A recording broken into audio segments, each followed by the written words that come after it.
crazy thing for you. Today, when you send money via like ACH, right, like a bank transfer, what you're under the hood, those banks are writing text files and sending them to each other via a protocol called FTP, right? It's insane. This is incredibly old technology. Some of the formats of this stuff are based even farther in the past. And so we can keep layering more and more and more on top of this very old, sometimes creaky system, or we can ask ourselves, okay, we've learned a lot since then. How would we build it now, today? And that's what crypto is really trying to do. It sounds like the VA electronic health record. It's like every big right. Yeah, Dan is like an expert at like enterprise level. We're going to rewrite a lot of code to have right. to deal with this. But it also kind of speaks to a different point that we made in one of our previous shows. Like, we talked about some cyber threats within North Korea, Iran. We talked about China. We talked about kind of the emergent cyber threats, right? Yeah. I'm wondering how do you think about this from a counterintelligence officer? Why crypto and why the platforms you're describing are kind of like the right bridge for us to navigate through? Yeah. There's so many answers to this question. Let me take the big geopolitical one first. Yeah, go for it. Right? So you guys have probably talked at some point about de-dollarization in trade around the world as a response to the sanctions post-Ukraine, right? Yeah. It's a fascinating set of problems. One of the interesting things about cryptocurrency, and there's been a number of articles written about this over the years, and stablecoins in particular, is they can foster the bottom-up re-dollarization of the mom-and-pop global economy. That's a really interesting way to put it. Yeah, that's right. Really, so they can have a grassroots aggregate way because it's exactly because they listen, they look at that would they rather hold $1 or hold whatever they're now or a sat or whatever. Yeah, right, yeah, right. Yeah. Or I mean, clearly the answer is not their local currency, right?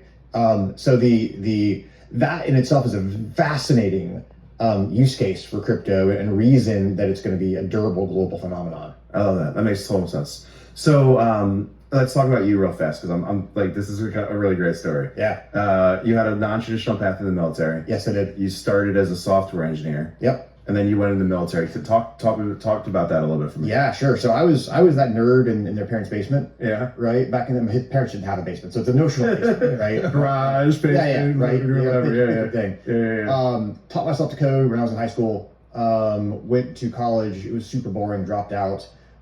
Went to work in Silicon Valley. Went to work for a couple of companies. 9/11 happened. Yeah. And I went into the military. In the military, I focused on counterintelligence. I was an Arabic linguist, got to do a bunch of cool stuff, really learned a lot about, as you said in the intro, sort of mission first or leadership, but we're really people first leadership is I would talk about it. And was able to wrap that into my technical background as I sort of left the military to move into cybersecurity and just never look back. Yeah, so we talk a lot on the show about finding purpose and transitioning to purpose, right? So you moved from Army to Amazon to then an early employee at Palantir to then an early employee at Coinbase. Yeah. Can you talk about what you were in search of? Like why did you? Yeah, for sure. So like most people say, hey, Army to Amazon's a really good journey, right? But there's a call that I feel like you had that was like, hey, I got to go do something else. Can you talk a little bit about that? Exactly right. So, coming from the military, the thing that kept me in as long as I was in was always the mission. It was always like the larger context of what we're doing in the world. And when I went to Amazon, great company. They do amazing things. I give them way too much money. Right? You, me, my wife. We're all that the core of show this morning. Right. The core of it is they ship more boxes faster to more people. Yeah. It's great. But that's not what was really important to me. It didn't like really resonate with me. Yeah. And so when a guy I served with, who was at Palantir at the time, reached out and said like, hey, you should really come talk to Palantir. Like we're doing cool stuff. It's stuff that you care about. It was an easy, I should absolutely explore that. Yeah. Can I just one question? The stuff you care about. You need a very specific, visceral example of what that meant for you. Yeah, I think it is. And really what drew me to Palantir and then Coinbase is I could see a problem in the world that I had like direct experience with, right? I had touched this problem before in some way, and the people that were there that I saw, that I met, that I interacted with were all great, motivated, smart, wanted to be there for the mission, not just for a paycheck. Yeah, and I think that's what's so impressive about your background. So that you served in the military, you go in these major tech companies, you're now Coinbase, you have $320 billion assets on platform, right? Mm-hmm. And there's this trust because, frankly, in America, there's a lack of trust in institutions, lack of trust in government, lack of trust in corporate America. And when you have about 5.5 million American households that are debanked, that are unbanked, that are not using it, Coinbase and other crypto asset teams are really filling up that space here in America and overseas. Why do you think that is? The core of what crypto is a disintermediated platform, right? And what do I mean by that? I mean that today, when you swipe that credit card or whatever, there are, depends on the credit card, the merchant, whatever, but call it 3, 4, up to 5 different entities that take a bite of that transaction in some way, right? And they charge a fee for that, and they provide some level of service to the ecosystem. And again, that's built up over many years, decades really of development. Coinbase turns that on its head and says we should not have intermediaries. We should allow direct transactions in entity to entity. Those transactions should not be censorable by a third party, a government, whoever it is. Yeah, that's debanking, right? Right. Again, I apologize. No, it's both are concerned, right?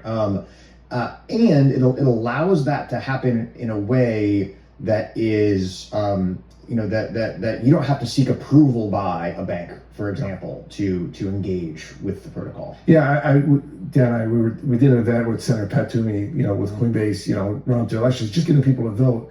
But I do think when for people who don't understand, because listen, our kids use it, my kids use it because they're a little bit older than Dan's, and a little bit older than yours. But when you look at even using Venmo, right? I use Venmo, but it takes 2 or 3 days for that transaction to go to the bank, and then you get your money and stuff.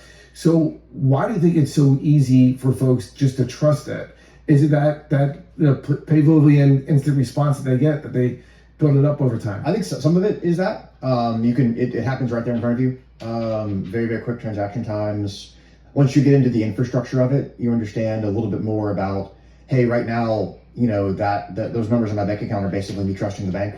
Yeah. To say that those numbers are in fact there and is backed and risk managed and everything else.